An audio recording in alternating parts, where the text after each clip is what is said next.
Have you ever thought about what life would feel like if the person you share everything with, your spouse, was suddenly gone?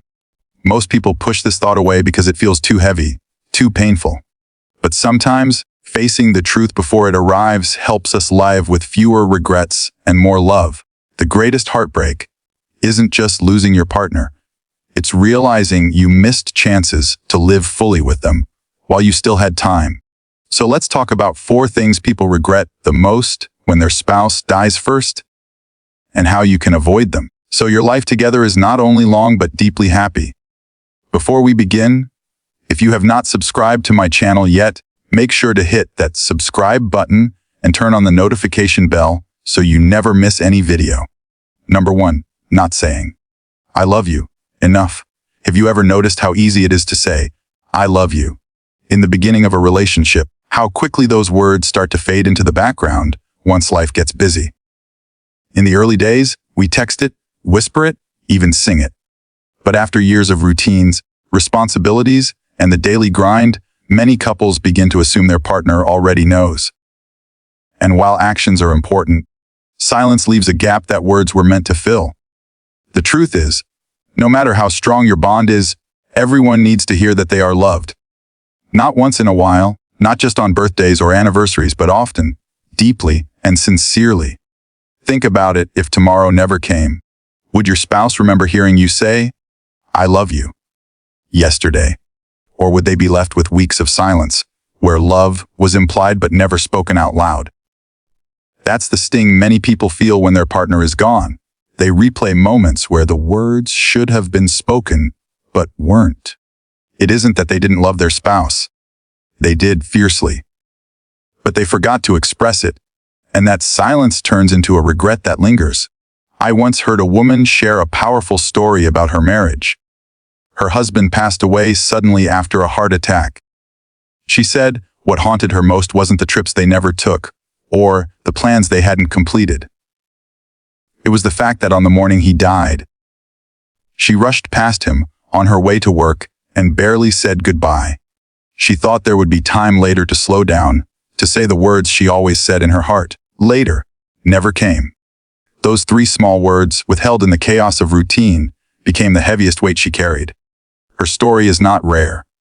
Many people realize, only in loss, the importance of something they thought was small. So how do we avoid falling into this trap? First, make "I love you" part of your daily rhythm. Not as a mechanical habit, but as a mindful expression. Say it when you wake up, when you hang up the phone, when you go to sleep. Imagine it like brushing your teeth. Simple, consistent, and necessary for the health of your relationship. Second, don't just rely on words alone. Add small variations that carry the same meaning. "I'm grateful for you. You mean everything to me." Or even, "I'm glad I get to share life with you." These little affirmations may seem ordinary, but they are extraordinary in how they make someone feel seen and valued. Third, pair your words with gestures. Write a quick note, send a mid-day text, or surprise them with a cup of coffee. Love, when expressed in both words and actions, multiplies its power. Let me ask you this. When was the last time you looked into your partner's eyes and said, "I love you"? Not out of routine, but with real intention. Can you remember the look on their face, the warmth it brought them? Those moments are what relationships are built on, not the unspoken assumptions. Here's the simple truth. Love that is felt but not spoken risks being forgotten in the noise of life. But love that is spoken out loud lives on in memory, long after the moment has passed. By choosing to say, "I love you" more often, you're not just filling the air with words. You're planting seeds of comfort, reassurance, and joy that will stay with your spouse forever. And one day, if life separates you too soon, those words will be the echo that brings peace instead of regret. Number 2, taking time together for granted. Have you ever caught yourself saying, "We'll do it later," or "There's always tomorrow"? It's something we all do, often without even realizing it. We assume the weekends will keep coming, dinners together will always be there, that vacations can always be postponed until the right time. But here's the hard truth. Tomorrow isn't promised. The greatest regret people feel when their spouse is gone is realizing how often they took their time together for granted. Life has a way of distracting us. Work, deadlines, household chores, raising kids, managing bills. All these responsibilities slowly creep in and steal the minutes we could be spending with the person who means the most to us. We tell ourselves we're too tired for a walk, too busy for a long conversation, or too stressed for a shared meal. And then, when that person is no longer there, we look back and wonder why we let business become more important than togetherness. I once spoke with a man who had lost his wife after nearly 40 years of marriage. What he missed most wasn't the big trips or the celebrations. What he longed for was sitting with her every evening on the porch, sipping tea, and talking about their day. After she passed, he realized how often he had chosen to stay late at work or bury himself in the newspaper instead of being present with her. It wasn't the grand gestures I regretted, he said quietly. It was the little moments I overlooked. His story is a reminder that love is lived in the ordinary spaces of life, not just in special occasions. So how do we avoid making the same mistake? First, we can choose to be intentional with time. It doesn't have to be hours every day. Even 15 minutes of undivided attention can deepen connection. Put the phone down, turn off the TV, and give your partner the gift of presence. Second, create rituals together. Maybe it's morning coffee, a daily walk, or cooking dinner side by side. These rituals become anchors in your relationship, moments that will someday be remembered with tenderness. Third, stop waiting for the perfect time to do things together. If there's a trip you both dream of, start planning it now. If you've been putting off date nights, schedule one this week. Life won't hand you free time. You have to make it. Ask yourself this, if today were the last day you had with your spouse, would you be satisfied with how you spent your time together?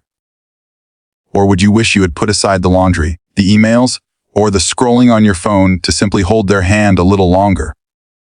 The beauty of love is that it doesn't require endless hours, just meaningful ones. By choosing to stop taking time for granted, you not only strengthen your relationship, also create a collection of memories that will last far beyond the present moment. When you look back one day, you won't remember the deadlines or the errands. You'll remember the laughter, the walks, the conversations, the quiet moments of just being together. So don't wait for tomorrow. Love now, be present now, and treasure the time you have today. Number 3, holding on to petty arguments. Isn't it amazing how the smallest things can sometimes spark the biggest fights? A misplaced shoe, an undone chore, a comment made in the wrong tone. Suddenly what started as something minor can snowball into hours or even days of silence and tension. At the time, those arguments feel important, even worth winning. But the truth is, when you step back and look at the bigger picture of love and life, most of those battles don't matter at all. What matters is the love between you, not the laundry, not the dishes, not the thermostat setting.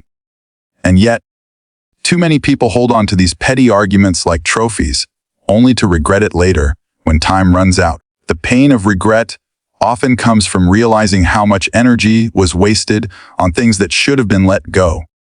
I remember a man once telling me about the last week he spent with his wife. They had argued about how money should be spent on small home repairs, and in his frustration, he gave her the silent treatment. Days later, she passed away unexpectedly. With tears in his eyes, he admitted that what haunted him wasn't the disagreement itself, but the fact that his last moments with her were spent in anger instead of love. He would have given anything to go back and trade those days of pride for days of peace. So how do we stop letting little disagreements take away from the love we truly want to live in? First, learn the art of pausing. The moment you feel yourself getting worked up over something small, ask yourself, will this matter a year from now? Will it even matter a week from now? Most of the time, the answer is no. Second, practice forgiveness quickly. Don't drag small issues into the next day. I'm sorry, or let's move on, can keep the relationship healthy and prevent small cracks from becoming wide gaps. Third, shift your perspective by remembering what really matters. Instead of focusing on being right, Focus on being kind.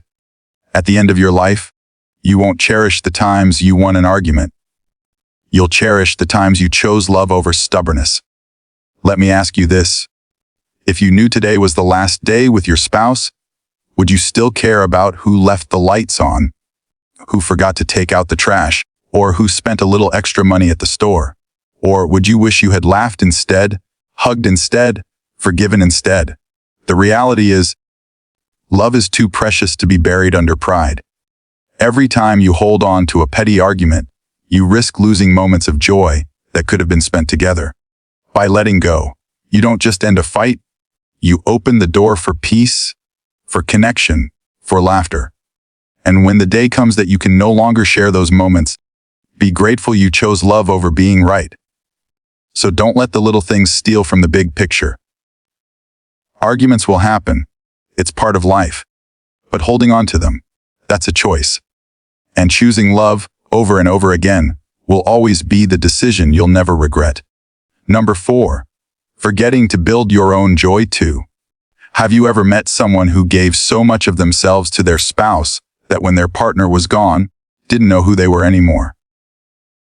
It's a painful reality many people face, and it often comes from forgetting to build their own joy while building a life together. Love is about togetherness, yes, but it's also about two individuals who bring their full selves into the relationship. When one person disappears into the other, risk losing not just their partner one day, but also their sense of identity, purpose, and happiness. The danger of neglecting your own joy is that it makes life feel empty when loss arrives. I once heard the story of a woman who had been married for nearly 50 years. Her husband was her entire world. She followed his routines, supported his hobbies, and dedicated her days to his needs. When he passed away, she was left sitting in a quiet house, unsure of what to do. She had no hobbies, no social circles of her own, no passions to turn to. She loved him deeply, but she realized too late that she had forgotten to nurture her own life, too.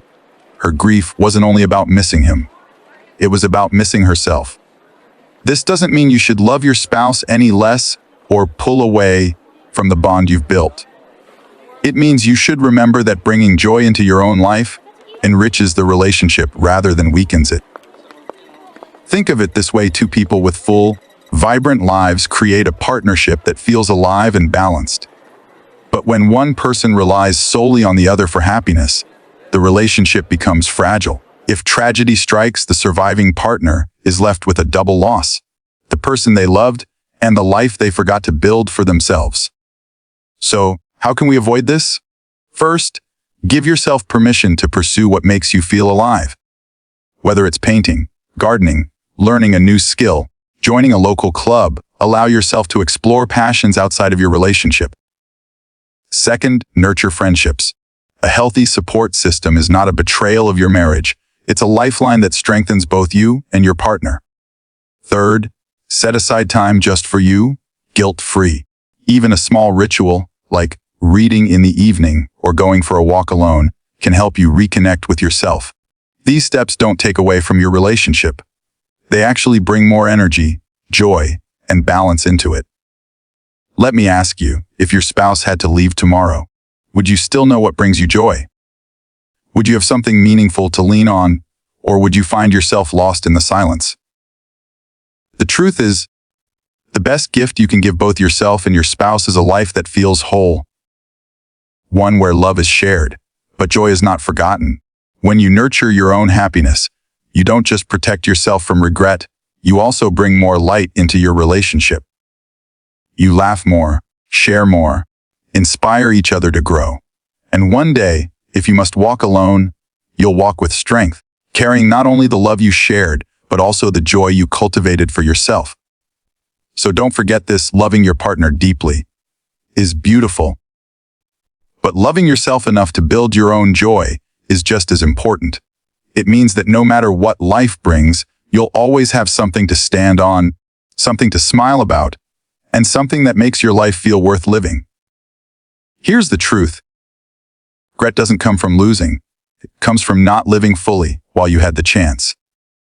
Don't wait until it's too late to say, "I love you." Don't push off precious time together. Don't waste energy on petty fights. Don't forget to keep growing as your own person. Love deeply, forgive quickly, spend time intentionally, and live fully. That way, life takes your spouse before you.